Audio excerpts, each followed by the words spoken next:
Et on commence ça fort un matin avec un truc dont tout le monde parle, de Fire Festival. Fire Festival! Oui, il y a un documentaire présentement à l'affiche sur Netflix qui fait beaucoup jaser. On en écoute un extrait. Living like movie stars, partying like rock stars. Billy. And fucking like a porn star. La voix qu'on entend, c'est celle de Billy McFarlane, qui est l'organisateur, en fait, de cette emblématique et désormais connue, très connue pour les mauvaises raisons, Fire Festival. La raison pour laquelle on vous parle de ça aujourd'hui, c'est qu'il y a en ce moment sur Netflix un documentaire qui fait beaucoup jaser. Mm-hmm. Et là, ce qu'on l'entend dire, c'est que dans le fond, ce qu'il veut dans la vie, ce qu'il veut avec le Fire Festival, Vanessa, c'est vivre comme une star du cinéma, oui. Vivre comme une rockstar, donc faire le party comme une rockstar et surtout fourrer comme une porn star. Oui, donc c'est vraiment sex, drug, rock and roll. Vraiment, la belle vie. Un slogan pour Fire, le meilleur festival qui n'a jamais eu lieu. C'est le titre du documentaire que l'on retrouve sur Netflix. Oui, et ça fait pas longtemps que ça a eu lieu, cette affaire-là. Et je me rappelle encore qu'on voyait passer la vidéo promotionnelle où on pouvait voir les 10 top modèles les plus populaires du moment. Il y avait Kendall Jenner, il y avait Bella Hadid, Chanel Iman, Emily Ratajkowski. Ça, c'est celle que les tetons là, qu'on voit dans le clip de Robin Thicke. Mon Dieu, je sais pas pourquoi c'est ça. En tout cas, elle se pitch en bas du bateau. Je suis très jalouse dans un décor paradisiaque. Et évidemment, c'était très attirant d'aller à ce festival-là, qui était un truc qui était organisé, en fait, pour les gosses de riches, on va se le dire. Oui. C'était 12 000 $ la fin de semaine. Mais c'était comme Coachella, mais sur la plage. C'est très culture Instagram, on s'entend. Oui, avec une coiffe d'autochtone ou juste le bikini? Depuis qu'on sait que l'appropriation culturelle, c'est mal, je serais jamais allée avec une coiffe autochtone. Puis depuis que j'ai eu 3 enfants, le bikini, c'est comme quelque chose que je laisse de côté. Ah, OK. Mais, OK, ceci dit, il y avait une technologie, OK, au Fire Festival, puis on en parle dans le documentaire. C'était un bracelet. Un bracelet qui était un moyen de paiement, en fait, qui permet d'entrer sur le festival aussi. Tu pouvais mettre de l'argent sur ce bracelet-là pour avoir accès, évidemment, aux activités, puis aussi à des espèces de plus VIP, c'est-à-dire un supposé déjeuner sur des concerts surprises. Oui, exactement. Et on a avec nous aujourd'hui Sébastien Auger, qui est chef de croissance chez Connect & Go, qui est la compagnie qui est à l'origine de ces fameux bracelets-là. Bonjour Sébastien. Bonjour à vous deux, comment ça va? Ça va super bien. Écoute, ça va bien vu que tu as accepté notre invitation parce que c'est difficile d'avoir accès à des gens qui ont été de cette aventure ratée. Ce fiasco. De cette fraude qui est le Fire Festival. Et évidemment, vous avez développé la technologie autour de ce bracelet-là. Explique-nous un peu comment ça fonctionne. Mais juste avant, on aimerait quand même revenir sur le Fire pour ceux qui n'auraient pas vu le documentaire, comprendre ce qui s'est passé. C'est quoi ça, Fire Festival? On disait c'était la culture Instagram, c'était un festival pour les gosses de riches avec des vedettes du moment, le tout aux Bahamas sur une plage. Oui, on attendait des vedettes, des concerts de musique. Et ce qu'on s'est rendu compte, en fait, c'est que la promesse s'était bâtie sur du vent. Donc, il y avait des problèmes, il n'y avait pas d'électricité sur l'île, pas d'infrastructure. On parlait de plus de 300 festivaliers qui étaient attendus sans possibilité de retourner d'où ils étaient venus. Donc, il n'y avait pas de booking d'avion qui s'était fait d'avance. Donc, une grosse fraude. C'est ça qui est à l'origine du scandale pour ceux qui n'ont pas vu le documentaire.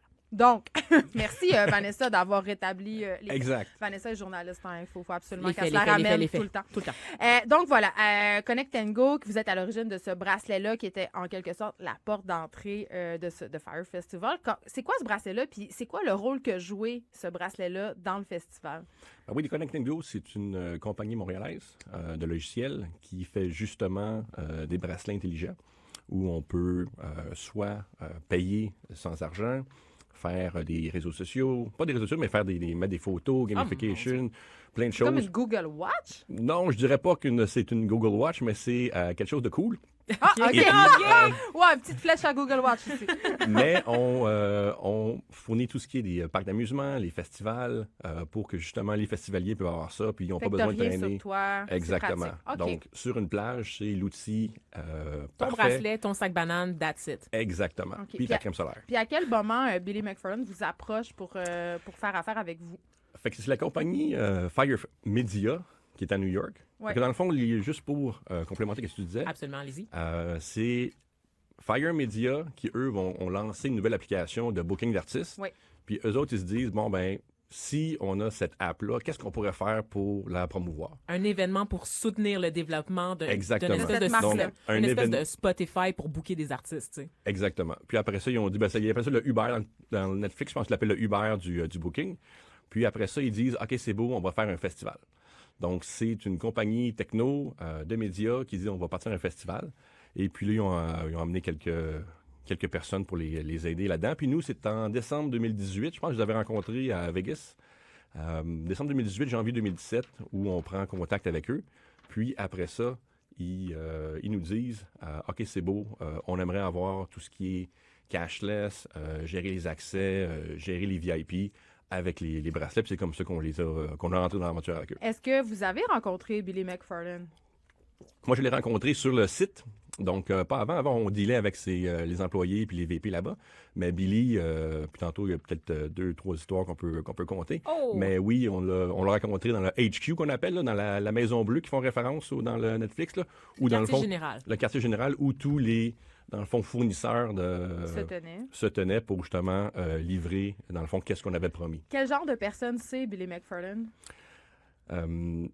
Honnêtement, il avait l'air super calme là-bas. Puis, non, c'était à peu près, moi, j'étais quand même assez grand, à peu près ma grandeur. Puis, c'était super cordial, donc il n'y avait pas... c'était pas un gars qui était... Encore, même moi, j'en ai appris sur lui lors du documentaire. Parce qu'il est très charismatique. À quel moment vous commencez à sentir que un peu la soupe chaude puis que ça va pas être exactement ce à quoi on s'attendait, Fyre Festival? Ben, nous, il y avait... parce qu'au début, ils voulaient, si on commence à parler d'argent... Oui, ben on va en parler. C'est le c'est nerf de la guerre dans cette histoire-là. Exactement, c'est la fraude qui est arrivée. Nous, dans le fond, on l'a vu au début. Qu'est-ce que je veux dire par là? C'est que lorsqu'ils nous demandaient justement au niveau de la négociation, ils voulaient nous payer comme toute une grosse portion de l'argent comme après l'événement. Puis, évidemment, on a dit, ben regarde, non, nous autres, on connaît les risques, on est dans cette industrie-là, on connaît les risques d'une première édition d'un festival. Donc, nous, on a demandé un gros montant d'argent avant.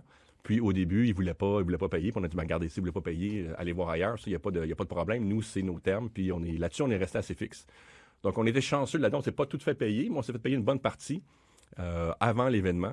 C'est pour ça qu'après ça, on était capable d'envoyer nos gens sur le site.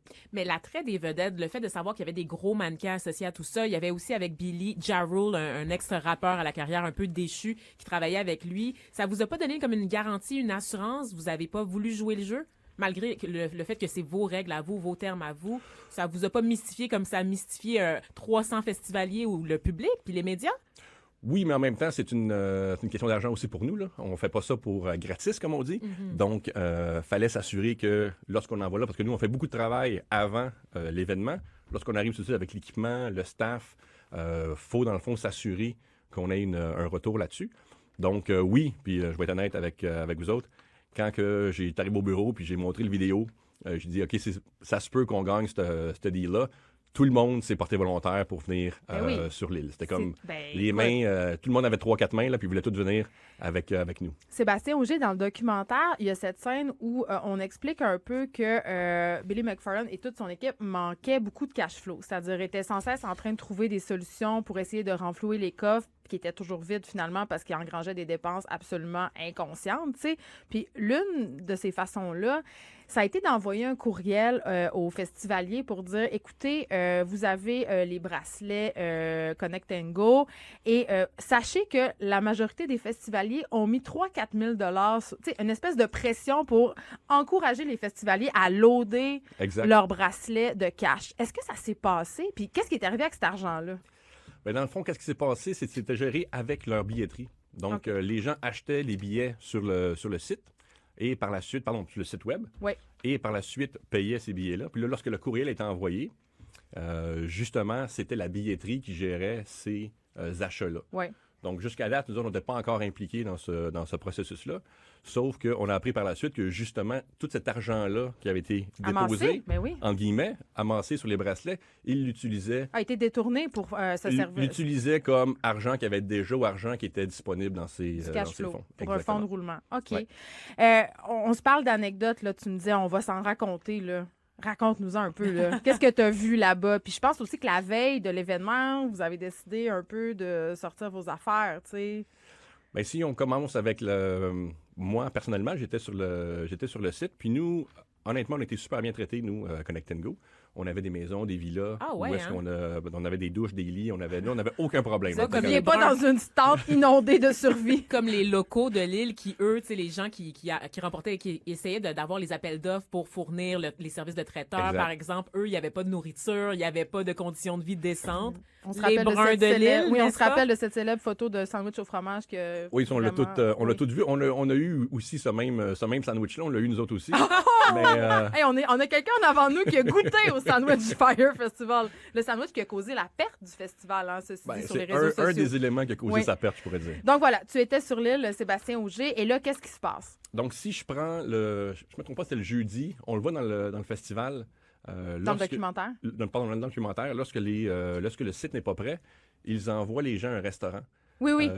pendant, je pense, c'est 6 heures. L'après-midi, oui. Puis les gens Exactement. boivent de la tequila, puis c'est absolument fou. Ah non, puis là, là, ils il y sont avait- sous comme des bottes. Il avait rendu disponible vin rosé et puis tequila, un OK. super mélange. Puis les gens, Et c'est là là. aile de poulet, tequila, puis rosé. C'était ça le menu. Puis, à cet endroit-là, c'est là que nos villas étaient, nous autres. Puis, à ce restaurant-là, il y avait une toilette, malheureusement. Et là Et là. puis, qu'est-ce qui est arrivé? C'est que les gens, à un moment donné, ont vu des maisons. Ils ont dit, on va aller voir s'il y a Non. s'il y a des toilettes là. Donc, moi, à un moment donné, je regarde les gens monter en haut, parce que c'était une colline, monter en haut. Puis là, je vois comme, hey, c'est comme mec, il rentre. Tout le monde rentre dans ma maison à moi. Donc, Ouf! je suis arrivé dans ma chambre, puis il y avait un line-up pour les gens Ben à non. l'autre toilette. Oui, oui. Ben non. Puis là, on se rappelle qu'on est dans un contexte humide, tropical, où il y a des moustiques, hashtag tourista. On Oui, s'entend oui, oui. que Alors, les fait gens que qui là, vont là... les là, gens faisaient la ligne Hi! dans ma chambre à moi. Il y avait justement un line-up, les gens étaient aux toilettes. Puis dans l'autre lit à côté, il y en avait un qui était passed out, qui était... il se souvient même plus, on lui a parlé après, il se souvient même plus qu'il était arrivé sur l'île en avion. Il était drogué au max, c'était incroyable. Puis c'est à ce moment-là justement que le directeur du festival est venu avec son ambulance pour vérifier s'il était pas mort. Donc ça, c'est une des anecdotes qu'on a vécues là-bas, mais c'était ça, mais c'était comme fois 100. Ça n'arrêtait pas d'une C'est-à-dire? journée à l'autre.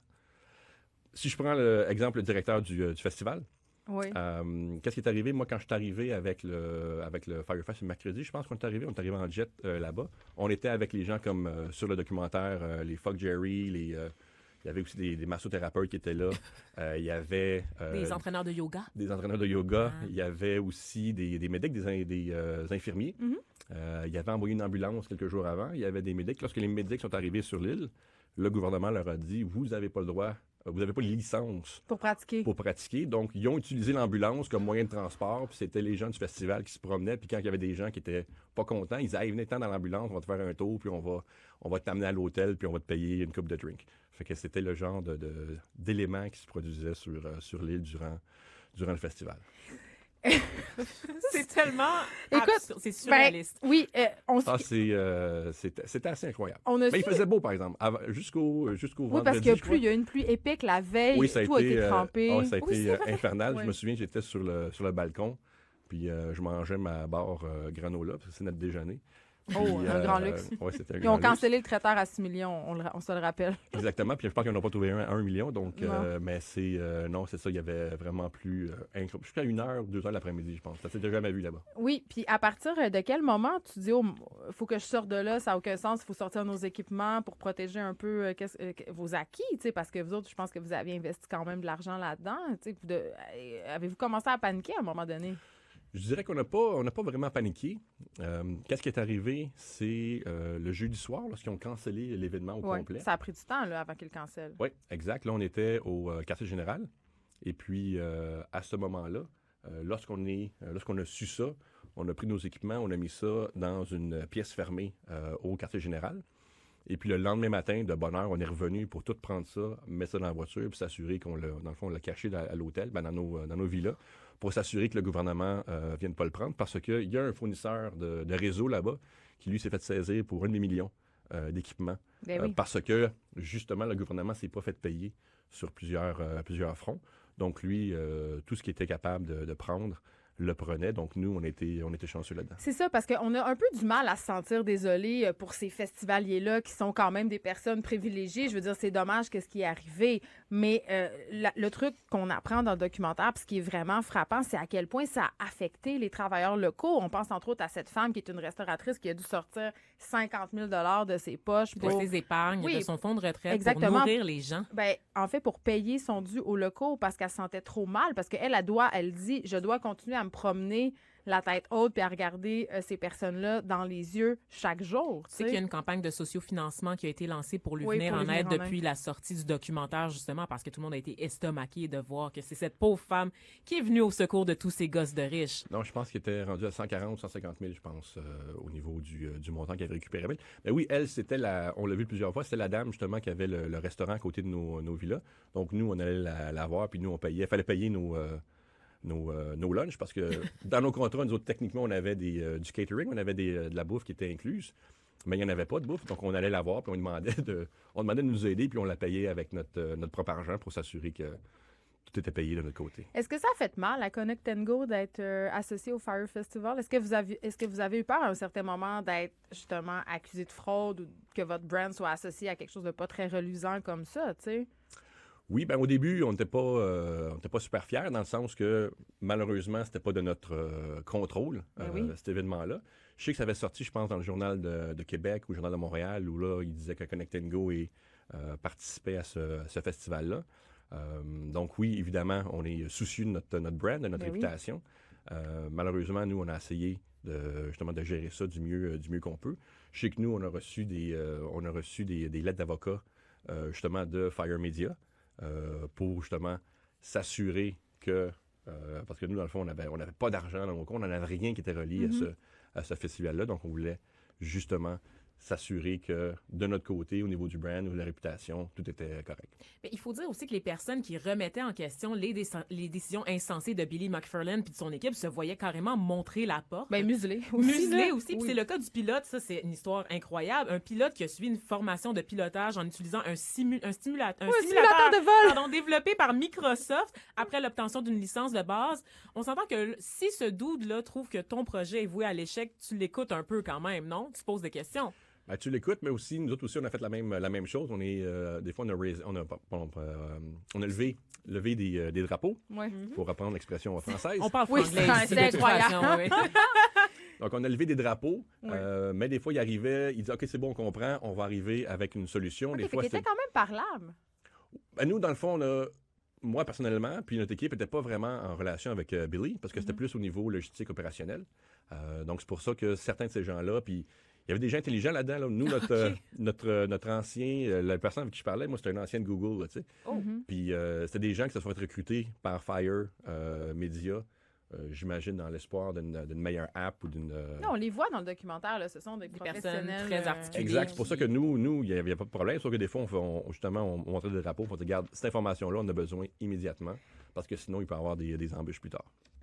En terminant, Sébastien Auger, j'ai envie de te demander, est-ce que tu crois que c'est une vraie escroquerie ou tu penses que Billy, il souhaitait vraiment que le festival ait lieu? Parce qu'on s'entend qu'il y avait une vision, mais sa vision est quand même proche de la mégalomanie. Bien, je pense qu'au début, puis en parlant avec les gens qui étaient là, je pense qu'il y a beaucoup de gens qui y croyaient. C'est juste qu'ils se sont vraiment pris de la mauvaise façon. Puis je pense qu'à un moment donné, il y avait le bras comme dans l'engrenage trop loin, puis ils ont fait comme, OK, c'est beau, il faut probablement Billy, là. Par contre, c'est juste une opinion personnelle. Là. Bien sûr. Mais ils étaient tellement pris dans la patente qu'ils se sont dit, garde, il faut continuer. Puis c'est là que probablement que les mauvaises décisions se sont prises. Écoute, si vous n'avez pas vu ce documentaire-là sur Netflix, allez-y. Merci, Sébastien Auger. On rappelle que tu es chef de croissance chez Connect & Go. Et j'ai envie de finir en vous rappelant que Billy McFarland est présentement en prison. Il se tape 6 ans de prison, ce qui est une très bonne chose. Merci beaucoup. Merci à vous. Bye-bye.